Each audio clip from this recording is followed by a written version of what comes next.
Assalamualaikum warahmatullahi wabarakatuh. Saya Nadia Agustina dengan NIM 212100023 dari kelas A1 Prodi Pendidikan Bahasa dan Sastra Indonesia. Di sini saya akan menjelaskan hasil rangkuman saya tentang gaya selingkuh artikel jurnal untuk memenuhi tugas proyek mata kuliah Strategi Penyusunan dan Publikasi Karya Ilmiah dengan dosen pengampu Bapak Restu Bias Primandika MPD. Hasil rangkuman ini diambil dari artikel ilmiah karya Aulia Rizky Damayanti tahun 2019 dengan judul Ragam Gaya Selingkuh pada Artikel Jurnal di Indonesia. Dari artikel tersebut menjelaskan bahwa gaya selingkuh jurnal merupakan ciri khas yang membedakan satu jurnal dengan jurnal lainnya. Hal ini meliputi format penulisan, struktur artikel, penggunaan bahasa, dan lain sebagainya. Penulis perlu memahami gaya selingkuh jurnal sebelum mengsubmit jurnal agar peluang penerimaannya lebih besar. Tentunya, sebelum kita ingin mempublikasikan jurnal yang sudah dibuat, sebagai penulis harus mengetahui terlebih dahulu apa saja ciri khas gaya selingkuh yang sesuai dengan jurnal yang akan kita tulis. Yang pertama ada metalingua. Metalingua adalah jurnal yang bertujuan untuk mempublikasikan hasil-hasil penelitian bahasa, baik bahasa Indonesia, bahasa daerah maupun bahasa asing yang diterbitkan oleh Balai Bahasa Jawa Barat. Biasanya jurnal ini terbit 2 kali dalam setahun, yaitu pada bulan Juni dan Desember.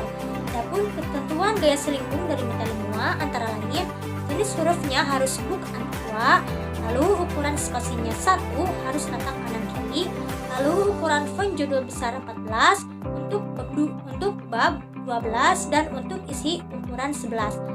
Lalu untuk kolom menggunakan kolom campuran yaitu 1 dan 2 kolom. Untuk jenis yang kedua ada lingua. Lingua adalah jurnal yang bertujuan untuk mempublikasikan hasil penelitian bahasa dan sastra. Dalam penelitian bahasa akan mencakup masalah-masalah bahasa yang dilihat dari cabang-cabang linguistik terapan seperti sosiolinguistik, analisis wacana kritis, pragmatik, gaya bahasa, linguistik korpus, dan lain-lain. Sedangkan di bidang sastra akan mencakup permasalahan sejarah sastra seperti sejarah sastra, teori sastra, kritik sastra, dan lain-lain. Jurnal ini dipublikasi oleh Fakultas Bahasa dan Seni di Universitas Negeri Semarang yang diterbitkan pada bulan Juli 2004, dan biasanya jurnal ini terbit 2 kali dalam setahun, yaitu pada bulan Januari dan bulan Juli. Adapun gaya selingkuh dari lingua antara lain judul harus Cambria 12 dan menggunakan model italic bold. Lalu hanya menggunakan satu abstrak, yaitu abstrak berbahasa Inggris. Kemudian kerangka judul harus terdiri dari heading 1, 2, 3, dan conclusion. Kemudian menyertakan tabel, diagram, ataupun bagan. Ciri jurnal yang ketiga ada Okara. Okara adalah jurnal yang dapat diakses oleh siapa saja tanpa memerlukan biaya baik dari perorangan maupun dari lembaga. Jurnal ini diterbitkan dari STIN Pamekasan, Madura. Dari jurnal ini pengunjung dapat membaca, mengunduh, menyalin, mendistribusikan, mencetak, mencari atau menautkan ke teks lengkap dari artikel atau menggunakannya untuk tujuan sah lainnya tanpa harus meminta izin kepada penerbit atau penulis. Jurnal Okara telah menjadi anggota Crossref sejak tahun 2015 dan semua jurnal yang diterbitkan di Okara akan memiliki nomor DOI. Gaya selingkuh dari Okara ini diantaranya yaitu penulisan judul harus goody old style dengan ukuran 13, sentence case, alignmentnya yaitu center. Untuk abstrak harus 150-200 kata, kemudian kerangka penulisan terdiri dari introduction, method, result, conclusion, dan reference. Kemudian untuk penulisan daftar pustaka harus ditabelkan. Ada dialektika. Dialektika adalah jurnal yang bertujuan untuk mempublikasikan hasil penelitian yang membahas tentang masalah-masalah pendidikan sastra. Jurnal ini diterbitkan oleh UIN Jakarta dan biasanya terbit 2 kali dalam setahun, yaitu pada bulan Juni dan Desember. Artikel yang terbit di jurnal ini harus ditulis dalam 2 bahasa, yaitu bahasa Indonesia dan bahasa Inggris.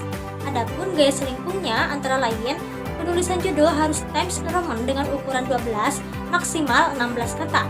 Panjang artikel 3.000 sampai 4.500 kata, yaitu 15 sampai 20 halaman.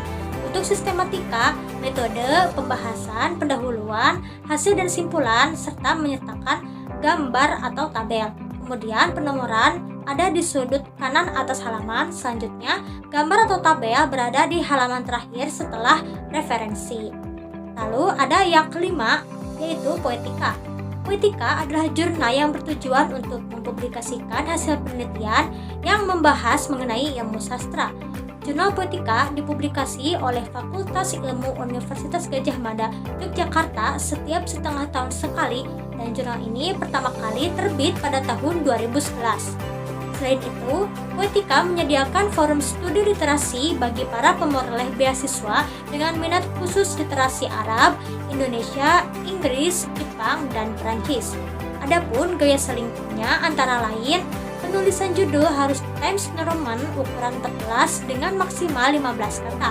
Abstrak harus di bold menggunakan bahasa Indonesia dan maksimal 200 kata atau satu paragraf dengan ukuran spasi 1.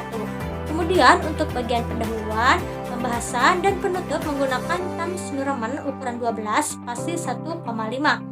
Kemudian daftar pustaka harus 80% dari sumber primer minimal 10 sumber. Dari 5 ciri khas jurnal tersebut merupakan jurnal yang bertujuan untuk mempublikasikan penelitian bahasa, baik bahasa Indonesia, bahasa daerah, maupun bahasa asing. Sebelum artikel dipublikasi, akan melalui proses penelaahan dan penyuntingan yang dilakukan oleh redaksi pelaksana sehingga artikel yang kita buat layak untuk diterbitkan. Mungkin cukup sekian yang dapat saya sampaikan. Mohon maaf apabila ada kesalahan. Terima kasih atas perhatiannya. Wassalamualaikum warahmatullahi wabarakatuh.